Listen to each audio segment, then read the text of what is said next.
Como prometido no vídeo anterior, hoje vamos falar a respeito. A Ucrânia tem capacidade militar de se defender da Rússia. Seria uma guerra prolongada ou curta? Mas antes já deixe o seu like, pois isso é muito importante para crescer o nosso canal. E se você ainda não está inscrito, então não perca mais tempo e inscreva-se agora e também ative o sino das notificações. Quando em 2003 os Estados Unidos e alguns de seus aliados invadiram o Iraque, ninguém tinha dúvidas que a guerra em si seria rápida. E de fato em 23 dias o Iraque sucumbiu ao poder norte-americano e o ditador Saddam Hussein foi arrancado do poder. A guerra formal de um exército constituído contra outro havia terminado. O que prolongou a guerra e causou terror nas tropas norte-americanas foi a insurgência que veio após a derrota do exército do país. Enfrentar a insurgência foi muito mais difícil para as tropas dos Estados Unidos do que enfrentar o próprio exército. O que dizer da guerra do Afeganistão? Igualmente a guerra do Iraque, a guerra contra o Afeganistão em 2001 contra as forças dos talibãs durou poucos dias e o regime do Talibã também acabou caindo. O grande problema é a continuidade.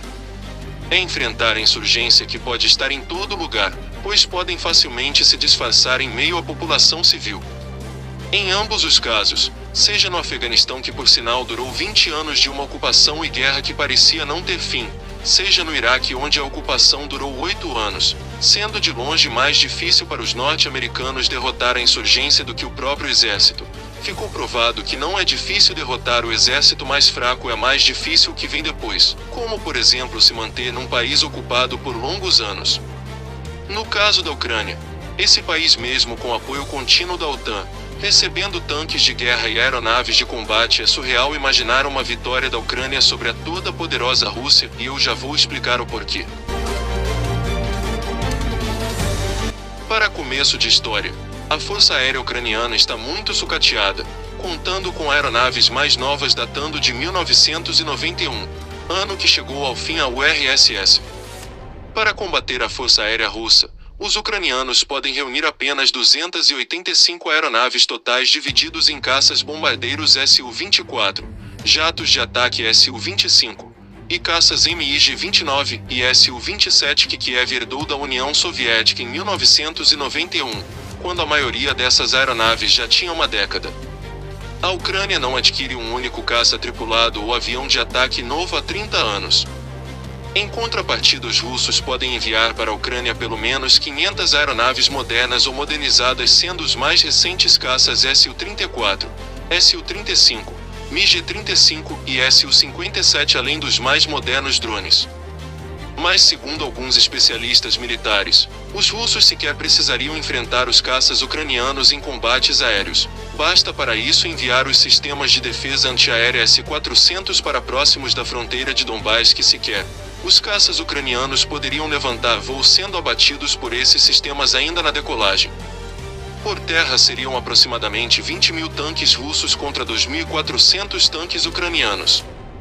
Segundo o chefe da inteligência ucraniana, os russos iniciariam o seu ataque com uma chuva de disparos de lançadores múltiplos de foguete, seguido por intenso ataque aéreo e desembarque de tropas paraquedistas e de forças especiais ao mesmo tempo. Outra frente sairia da Bielorrússia e também da Crimeia.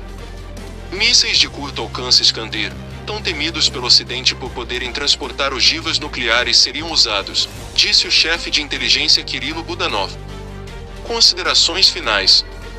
Não há dúvidas que se os russos iniciarem uma guerra, mesmo com todo o envio de armas da OTAN e até mesmo o envio de caças F-15 para a Ucrânia, é praticamente impossível os ucranianos resistirem. Mesmo que os Estados Unidos enviem os caças F-15 em grande escala, ao tempo de preparação dos pilotos, teria de se mudar toda a estrutura de comunicação da Ucrânia, que é o modo soviético para os padrões ocidentais. Teria que se mudar a doutrina de comunicação e adequação para integrar a força aérea à força terrestre, e tudo isso leva tempo. Muito tempo, diga-se de passagem. Tempo que a Ucrânia não tem. Por isso mesmo, muitos especialistas acreditam que se a Rússia quiser invadir a Ucrânia, mesmo que venha a sofrer duras sanções econômicas, a hora é agora.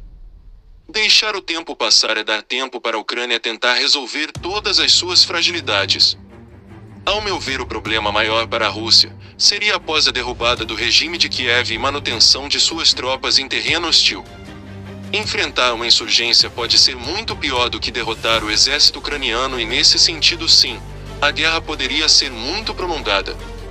Uma situação difícil para ambos os lados. Os russos não querem uma Ucrânia armada e equipada pela OTAN com tropas da OTAN próxima às suas fronteiras.